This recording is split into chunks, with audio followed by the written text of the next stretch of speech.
Hi there, this is James Swanwick, and you're listening to the Alcohol-Free Lifestyle Podcast, where you learn how to take back control over alcohol and live a life of health, wealth, love, and happiness. I am James Swanwick, and today we are talking to Dan Meinke, who is a 58-year-old entrepreneur. He owns a computer forensic firm in Sioux Falls in the southeastern part of South Dakota. And Dan drank for over 40 years, and today, as we're recording this, he is now 1 year and 4 days alcohol-free. Dan, congratulations, and how does it feel? Thank you very much. It's hard to describe. It's an incredible feeling. And you're a pretty fit-looking 58-year-old, and you're a grandfather. You have 3 grown children and 2 grandchildren. Is that right? Tell us a little bit about yourself before we dig into your relationship with alcohol. Of course. Yes. I have 3 grown children and 2 grandchildren, ages 6 and 4. And I live in the southeastern part of South Dakota, which is in the northern plains of the United States, for those who are not familiar with this area. I grew up in a community not far from where I'm at now, in a very small town. And small enough where I had, I think it was 14 kids in my graduating class in high school in that community. And one of the things about growing up in that kind of an environment was alcohol was always readily available and present from a very early young age. What was the alcohol that was present? What type of alcohol? You know, all of the various types of alcohol were present, but by and large, it was beer drinking. Yeah. Do you remember the brand? What was the popular brand in South Dakota back then? Pabst Blue Ribbon, Grain Belt, and Miller High Life. Wow. Okay. And from what age, was it present for you? Did it start to come into your daily life, or did you see it? How old were you? Looking back, I think it became part of my daily life somewhere in my mid-20s, and has stuck with me ever since. Got it. But your first introduction to it was in your teens, is that fair to say? And you only started really getting into it noticeably in your mid-20s, or was your introduction to it in your mid-20s? No, my introduction to it was probably at the age of 14 or 15 years old. Yeah, got it.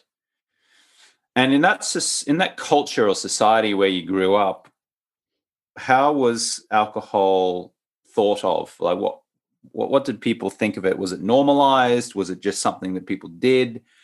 Yeah.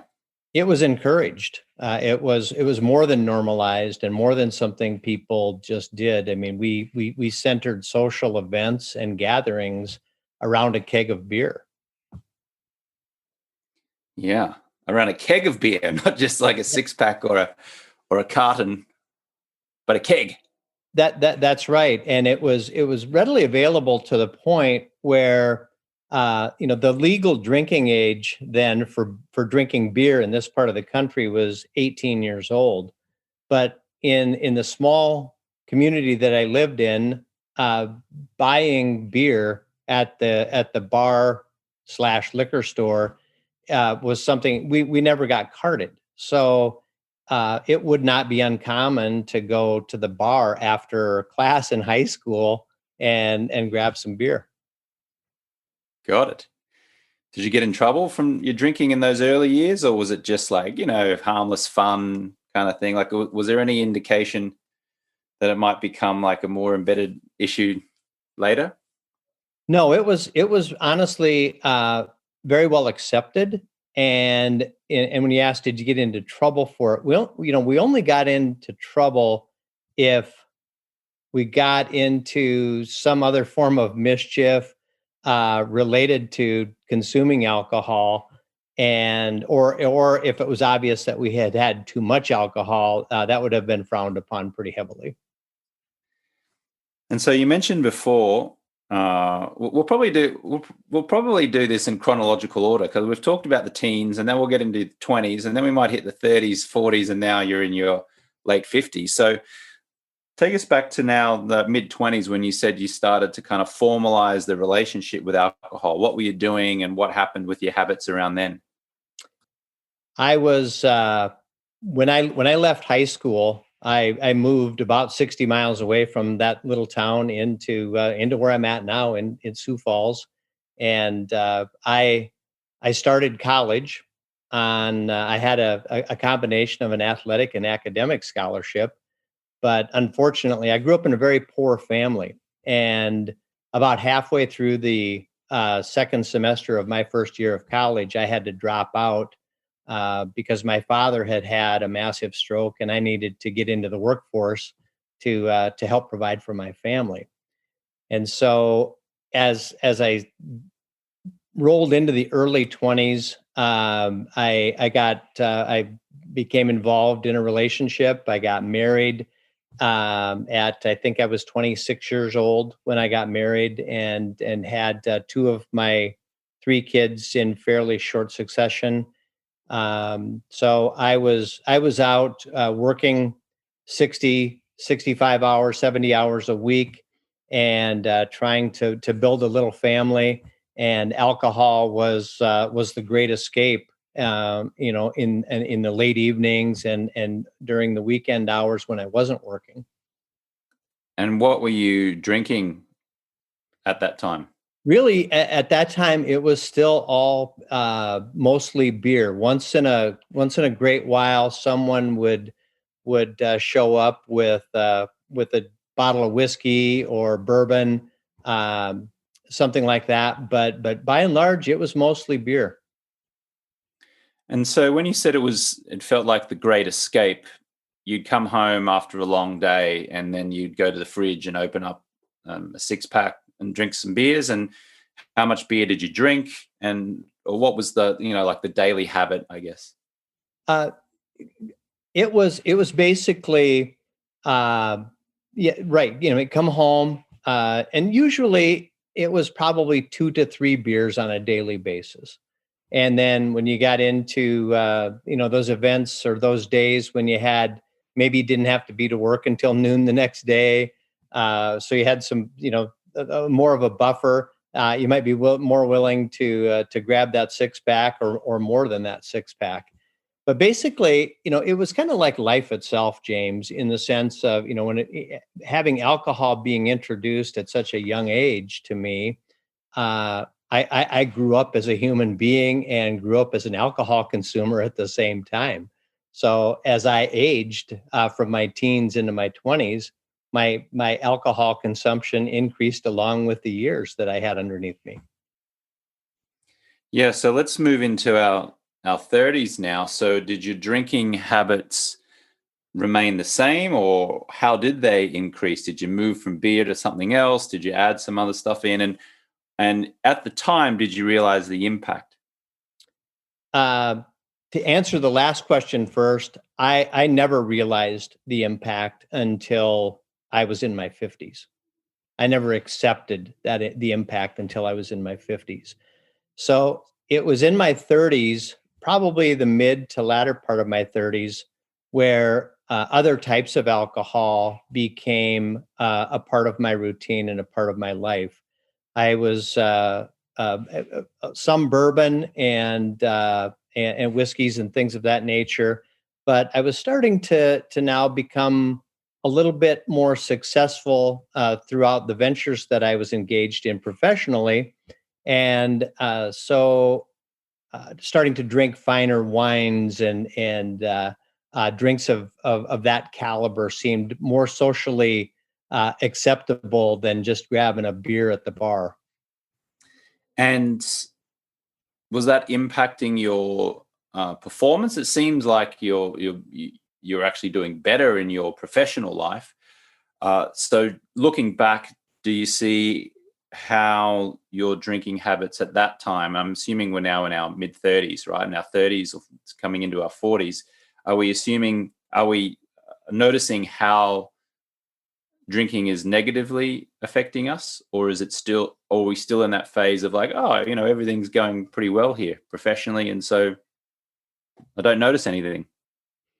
I felt as though I was more creative during that time each day, that during that euphoric period each day, where the creative juices were just flowing, because I was under this influence, the buzz area of the alcohol. So I was on top of everything. I mean, I had the world. There was no downside to it at all, James. Yeah. And that you probably felt that way for what, all through your 40s and early 50s, is that right? I really did. I can honestly say that, uh, although I woke up each morning in a fog, and I didn't realize how thick that fog had become until I quit drinking alcohol. But I really didn't experience what most people would consider to be classic hangovers, where they go out on a bender and then wake up the next morning and just totally throwing up and just totally out of the picture and out of the game for that day. That really wasn't me for the most part. It was just, it was like shake the cobwebs off for the first 2 to 3 hours of the day, and then go back on with life. And it seems like it was that way for a good 20 years or so, was it? Uh, at least 20 years.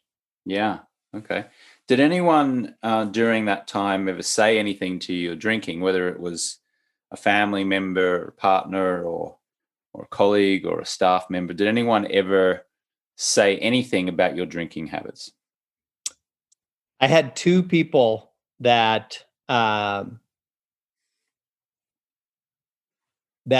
to me about my drinking. One was an ex best friend, and another one was a gentleman who I had a business relationship with a number of years. What did each of them say to you? It was different approaches. The individual who was my best friend at the time was very blunt and very forceful with tried to be very forceful with me, and basically he literally came into my home, and he gave me an ultimatum of, this was our friendship, and or you're either done drinking or we're done being friends. And it I chose neither at the time. I chose to continue drinking, and I chose to try to maintain my friendship with him. Uh, to later find the testing of that friendship to become at issue during the time that I decided to quit drinking. If for him to come in and suggest that you needed to stop, suggest that he thought that there was something amiss or something wrong. The way that you've described it up until now is that maybe it was giving you just some creative energy, and that when you had that buzz at the end of the day, that things were going well and you were producing, and even though you didn't get the shocking hangovers, you still probably thought that it wasn't an issue. So what was it that he thought was the issue with your drinking? He didn't know what he didn't know what the issue was. He didn't feel as if he could approach it that way. Basically, his approach to confronting me with it was much more directed toward me trying to live his lifestyle.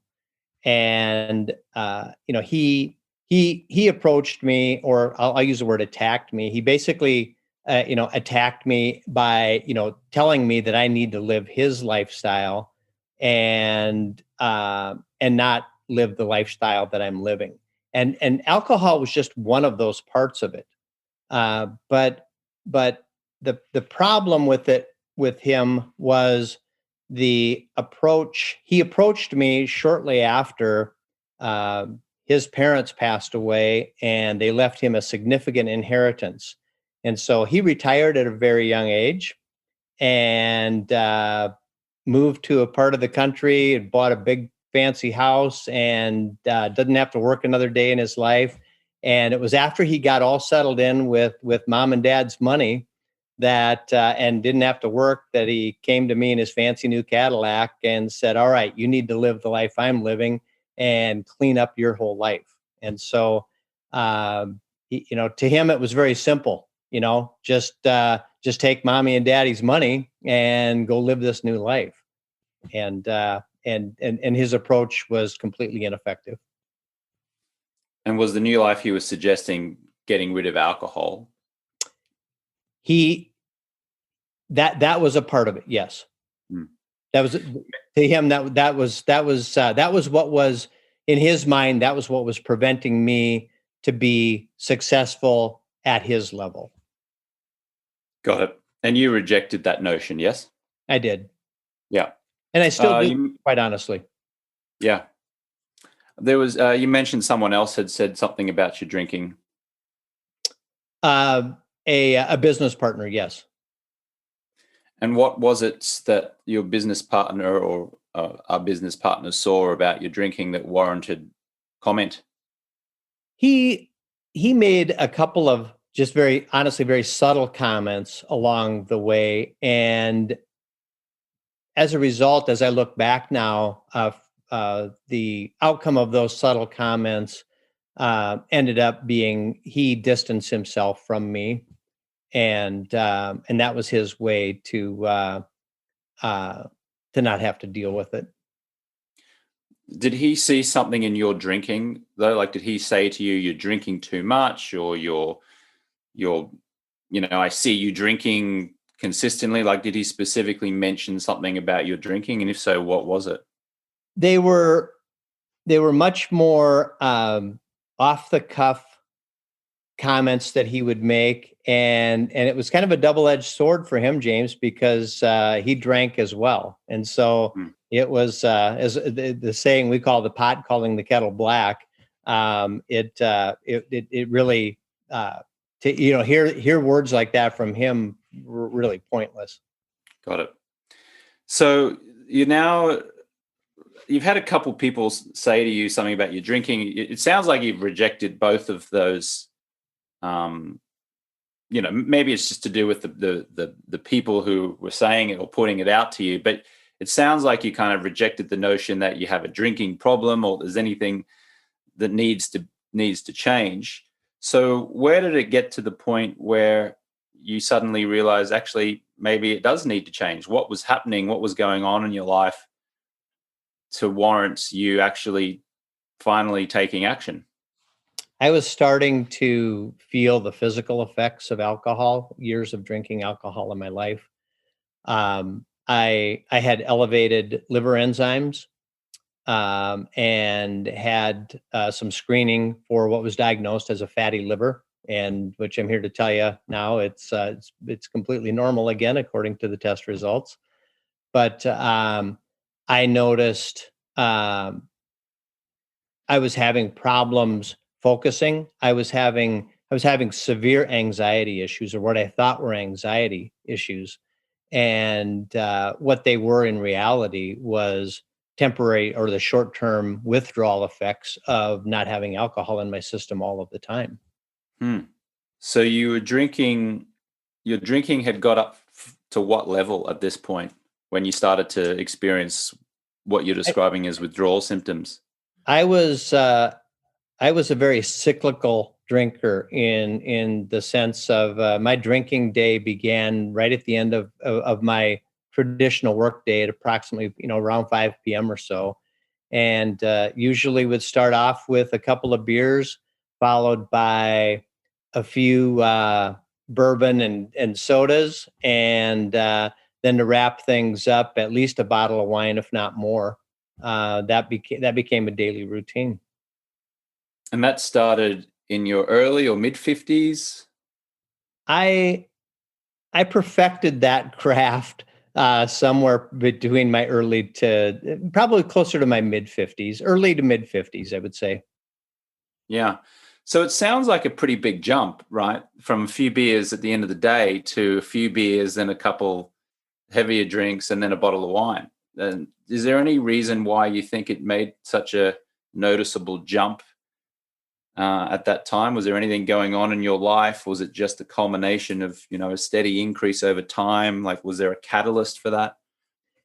I think that by then my body had become so accustomed to having alcohol present that it took more alcohol to get that same sense of that euphoric level that I was able to achieve with less alcohol in the earlier years of my life. Got it. And how long did you keep that pace for? I kept that pace until November 16th, 2019. Got it. Literally November 15th, 2019 to November 16th, 2019 was it was the same as an on-off switch. Wonderful. Well, I'm going to ask you about that in just a second. I'm just curious, what was the impact up until November 15, 2019, when you stopped? What was the impact that you, in hindsight, noticed it was having on your life or those around you, or maybe your career, or what was the negative impact, I guess? I was it was multifaceted. I was irritable. I was Mhm. not a good person to be around. I was I had a very low tolerance for people. I was not creative. I was not able to focus on the work that I'm doing at nearly as well as I needed to, and I'd really lost any kind of a future vision that was always seemed to be present and accustomed to my life, was being able to see ahead. I was not able to see ahead beyond that next day and that next evening, and I would plan my days, and I would plan my schedule around that 5 o'clock, couple of beers into the bourbon and into the wine. So that became the part of my schedule that was most important to me. Yeah. You said that you were irritable, not a good person, low tolerance, not creative, unable to focus, lost the future vision. Did anyone at that time, before, in the days or weeks before November 15, 2019, say anything to you, give you any feedback? They did not. And in looking back at that time, especially probably the 2 years prior to when I quit and joined this program, I think that it's safe to say that some of the people who were close to me had probably just given up.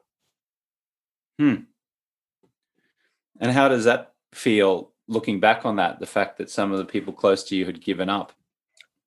Um, that is probably the most difficult part of my life today, is dealing with the regrettable decisions that I made in my life prior to quitting, and it's as I mentioned in a recent post on the group, talking about the downside to being alcohol free is I don't have an alcohol problem today. I just have a life problem because of the regrets that of the bad choices that I made. So, but the good news is that I now have the clarity and the mindset that I can deal with that much better than just going off and forgetting about it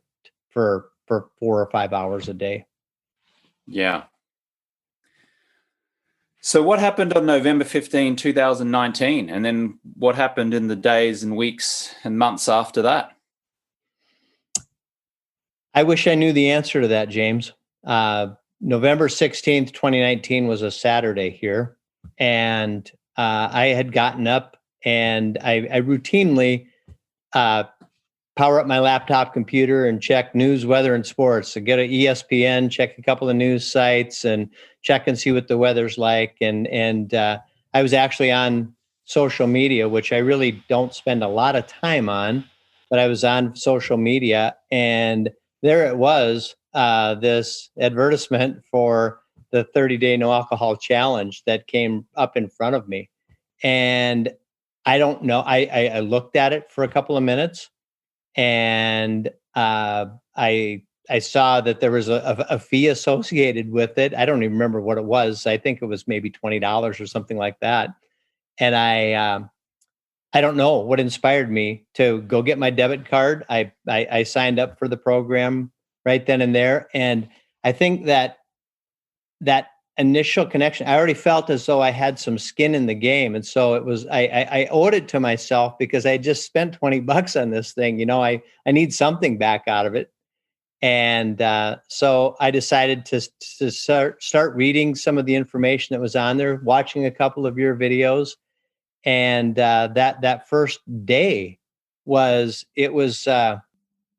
there are parts of it that I don't really even remember, and not just because I was in the fog from the drinking the night before, but because of the overwhelming amount of information that I was starting to absorb and digest in a way that I never had before.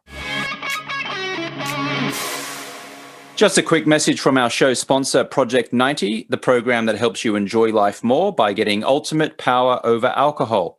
Project 90 helps high achievers regain their confidence, be more present with friends and family, get clear, reduce stress and anxiety, sleep better, increase focus and productivity, and feel a whole lot better.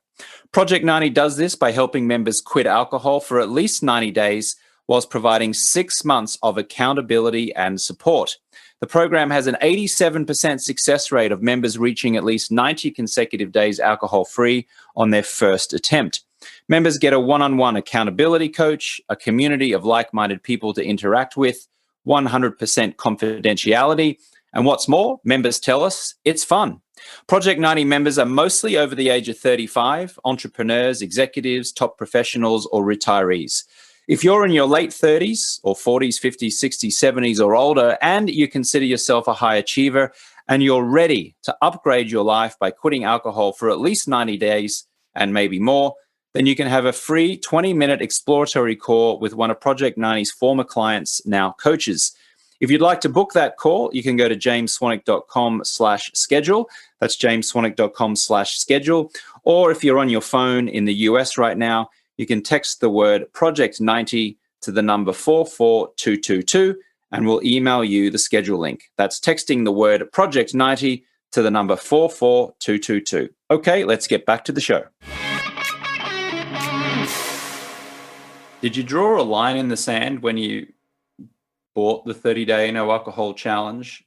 Did you have any idea that you would go a year and 4 days as you are now? Like, was it, that's it, I'm doing this, I'm not going to drink again? Or was it, that's it, I'm doing this, but I'm just going to try it, I'm going to test it out. Maybe I'll go 48 hours or 3 days, or I'll see how I go with this, but I'm a bit unsure. Like, what was your thinking at that time? Quite frankly, I never bought into the 30-day no alcohol challenge. I did not set a goal for 30 days because I knew I couldn't achieve it. There was no way I could achieve 30 days without drinking alcohol. So my goal was 1 day. It was Saturday, the 16th of November, 2019. That was that 1 day, and I decided that day that I was going to make that day all about me. I was going to eat and drink anything, as long as it didn't involve alcohol, eat, drink, and do anything that I wanted to. And I was going to ignore everybody. I was going to ignore my phone, my email, anybody that wanted to talk to me. I was going to focus on not drinking that day. And I decided if I could make it through that day and wake up on Sunday, the 17th of November, I would then have to decide what I wanted to do with day number 2. And when day number 2 rolled around, it wasn't day number 2 for me. It was day 1 again. And yesterday didn't happen. So the 16th didn't happen. And so before I knew it, I continued with that mindset of waking up each day and literally asking myself, am I going to drink alcohol today? And I would have a conversation which lasted usually about 2 or 3 minutes. And once I answered the question and said, no, I'm not going to, I then tried to just completely forget about it for the rest of the day. I said, all right, I'll worry about it tomorrow now because I already made the decision for today. So what ended up happening was after a month or so, I had completed 30 one-day no alcohol challenges successfully. Yeah. Incredible. So when I got past the 30 days, I never set a goal for 60, 90, 180, or a year. And as I sit here now, I don't have a goal for 2 years or 3 years, or even a year and 6 days. I'll wake up tomorrow morning and the conversation will only be a few seconds long, unlike the 3 or 4 minutes it used to be. And I'll decide that I'm not going to have alcohol, most likely, and then just go about my day. And what helped you along the way? I saw that you were active in the Facebook group of the 30-day no alcohol challenge, and I'm assuming you digested some of the videos that you get inside of that program maybe after the first day or so.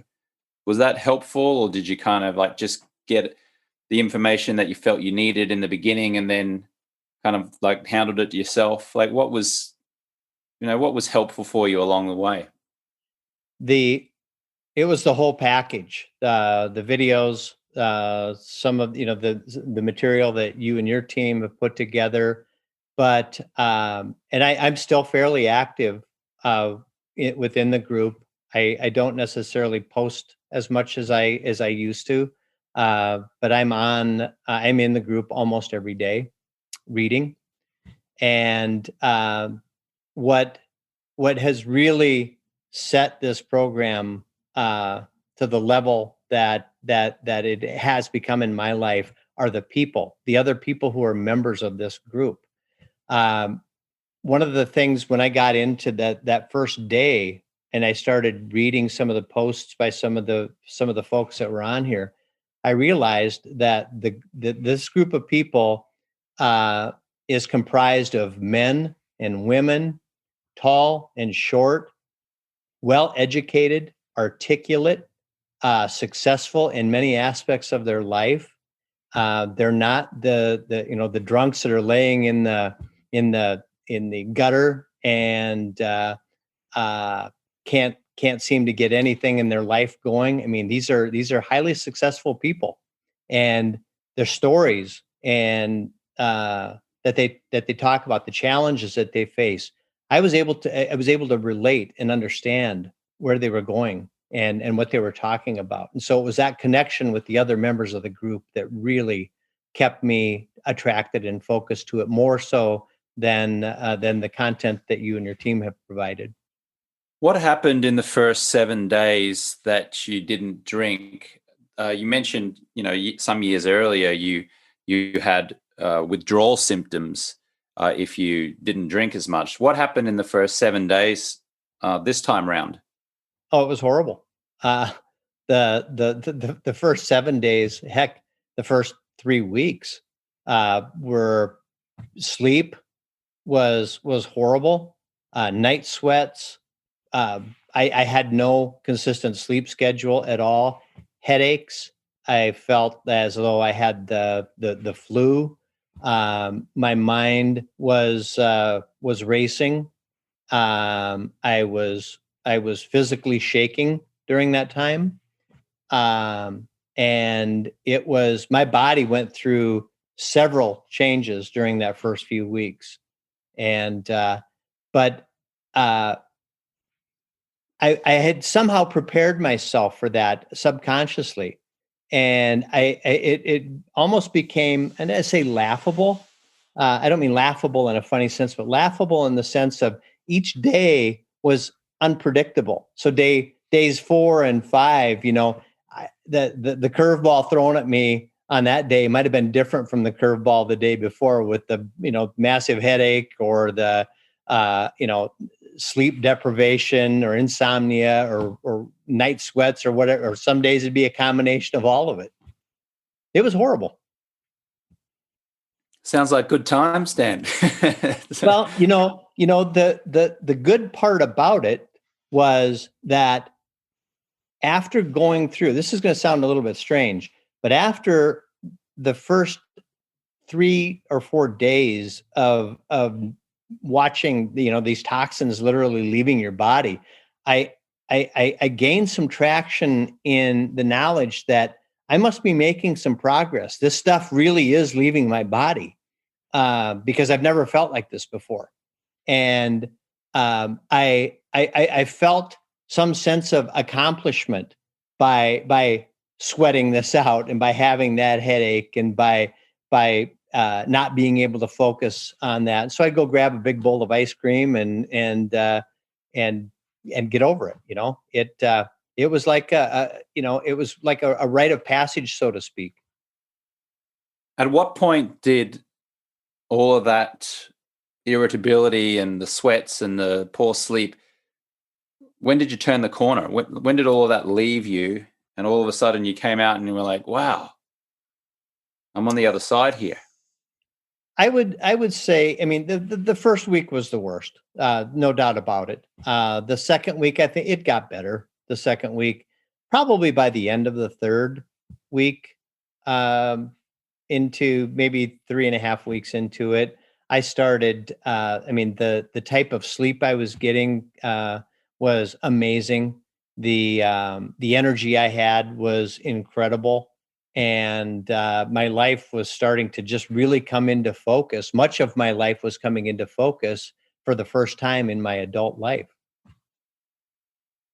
What about your life was coming into focus?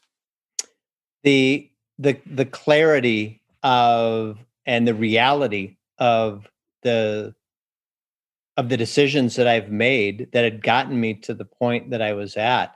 And I don't necessarily mean just all of the bad decisions, because I made some good decisions along the way. As a business person, I would be considered to be successful, and and to those who are near and dear to me, I'm well loved by them. So my life hasn't been a complete failure. So it was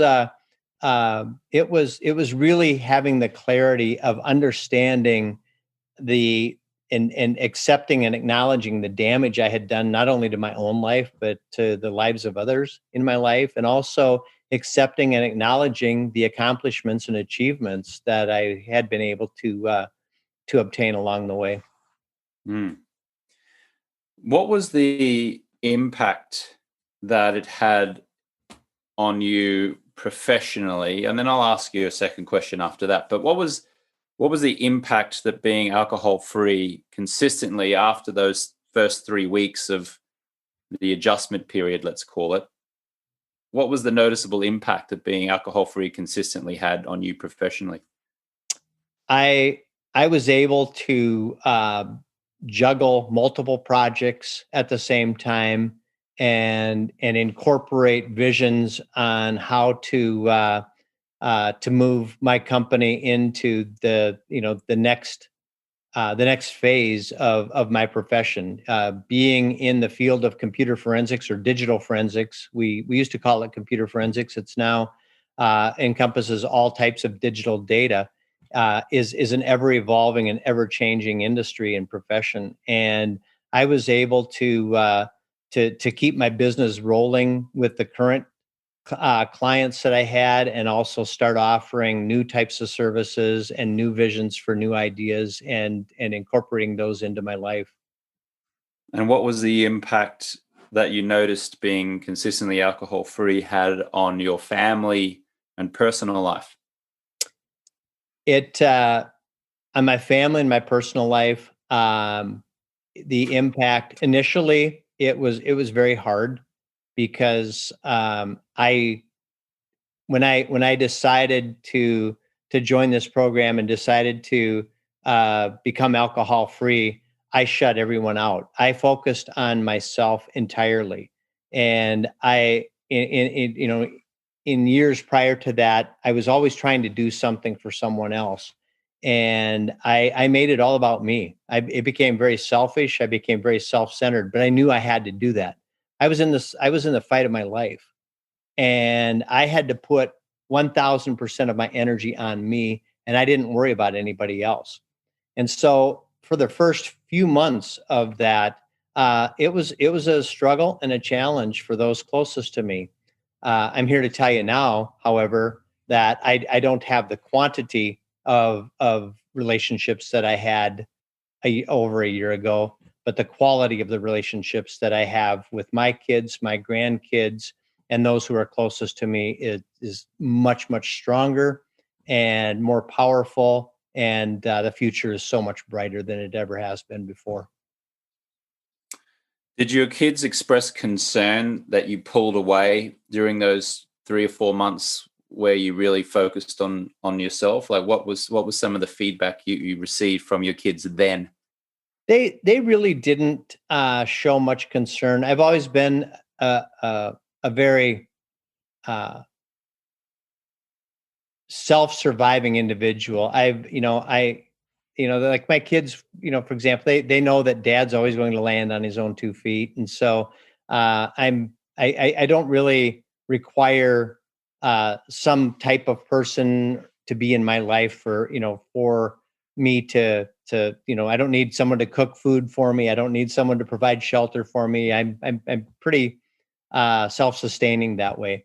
So they honestly they reacted by just ignoring me, and they didn't know what I was doing. They just he's going through some kind of phase or whatever. And it really wasn't until probably 6 months or so into the program. Now understand, 6 months into being alcohol free, we were dealing with the onset of a pandemic. So that little distraction threw another wrench into the whole thing. But by then they started realizing that dad's not drinking and hasn't been for some time now. I never put it in their face. But they knew that I had joined the program, and they started realizing that I wasn't drinking, and it started to sink in with them. Incredible. And what was some of the positive feedback you received from either them or anyone in your life after you'd got, 6 months, 7, 8 months alcohol free? What was some of the positive feedback you received? I have had people, my kids and family members, and those who are closest to me, pull me aside on a number of occasions and just look me in the eye and go, "What you have done is absolutely unbelievable." And it's been a complete cycle. And for them visually, when I decided to quit drinking alcohol, I was overweight when I was drinking alcohol, but I gained even more weight after I drank alcohol because I was eating all of the sugar. After you quit alcohol, you mean? After I quit, right? I never had a sweet tooth, or I didn't think I did until I Mm. quit drinking alcohol, and then candy bars and ice cream and cake were. I was eating and consuming that type of food, so I was gaining weight, but I allowed myself to do that. Thought, if I'm going to eat a bowl of ice cream versus a 6 pack of beer, it's the lesser of the two evils. And I allowed myself to do that until about 6 months into it. And then I realized, I think I've got a fairly good grasp on this alcohol thing right now, at least. I'm now going to attack the diet. And so I attacked the diet in a way of exercise, and my eating habits changed drastically. And I dropped about 40 pounds and am at the best health in my life right now. I also have, for years I was on anti-anxiety and depression medication and blood pressure medication. those have all become a distant memory as well. I don't take any of it anymore. Congratulations. You got rid of 40 pounds. I did. And you got rid of prescription drugs. I did. And you got rid of irritability and low tolerance and inability to focus, it sounds like, as well. I did. And I also got rid of toxic relationships, and I had plenty of those. That was a big part of the cleansing process, was getting rid of those toxic relationships. And I really can't stress that enough. I looked at each relationship that I had with people in my life, and if the only common element that I had in that relationship was going to the bar and drinking with them, I was done with it. There was nothing meaningful about it. So I stepped on toes along the way. November 16 of 2020 was 4 days ago as we're recording this now. So was it just another day? Or did you wake up and go, wow, give yourself a pat on the back? Were you tempted to celebrate with a drink? Did you celebrate with a tub of ice cream? Tell us about the 1 year anniversary. I've never been the type of person who really celebrated anniversaries, birthdays, things like that. It was just really wasn't a part of what I did. The internal celebration that I had on Monday, this past Monday, this 1 year was much greater than a combination of all of the birthdays and anniversaries I've had throughout my life. Celebrating with a drink? No, are you kidding me? Seriously? No. And celebrating with food. I was celebrating my life, and I did pat myself on the back. I took a day and just acknowledged what I have accomplished. And but then on Tuesday, it's back to day one again. So, but for that day, I took a time out. Sorry, I got a little choked up there. I want to acknowledge you for being so courageous and vulnerable and sharing your story with us, Dan. And I want to just say congratulations to you for an incredible achievement. Well, thank you, James, for those kind words. But more than that, thank you for having your vision and having the entrepreneurial spirit to put this program together and save the lives of people around the globe every day. That's got to feel good for you. Thank you. Yeah, it does. It does feel good. Without this program, I wouldn't have done this. I know that I wouldn't have done this. I was not. I have a couple of friends or acquaintances that have gone to AA, and I just hearing their stories, AA was not going to be for me. I have never attended an AA meeting, and I have no desire to attend one. I'm sure it's great, but I knew it wasn't going to be a fit for me. We've talked about the massive impact that it's had on your life, which is incredible. And now, and probably what's already been happening, is the massive impact that your new way of being will have on others. So who in your life gets to benefit and is benefiting right now because of your new way of being? Well, in somewhat reverse order, my staff and employees are certainly benefiting from it, which of course my clients are benefiting from that as well. My kids and my grandkids are certainly benefiting from it. My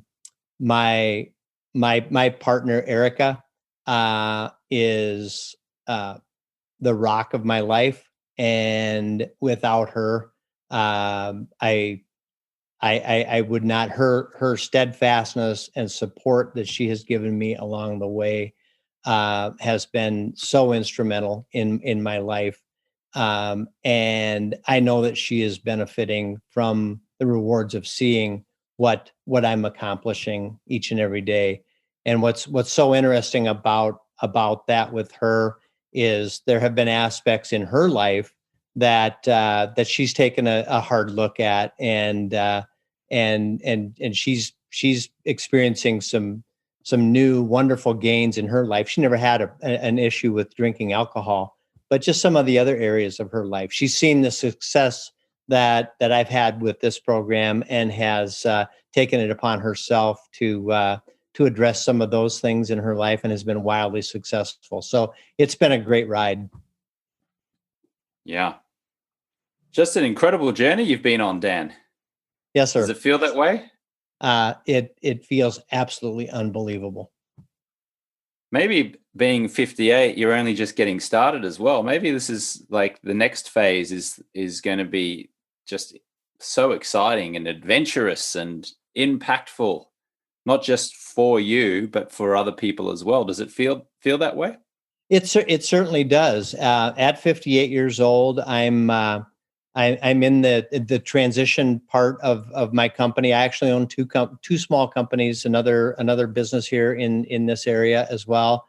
But I'm transitioning my businesses into ownership by my employees, and I've got plans for retirement, and I plan on retiring within a few years. And I've got plans that will take me to other places in the world and do things that are way beyond my wildest dreams. Were beyond my wildest dreams just a couple of years ago. Mm. Wonderful. Well, Dan Meinke, 58, from Sioux Falls in South Dakota, who drank for over 40 years. And as we record this today, is 1 year and 4 days alcohol-free. Congratulations. I so acknowledge you for your transformation and for your commitment.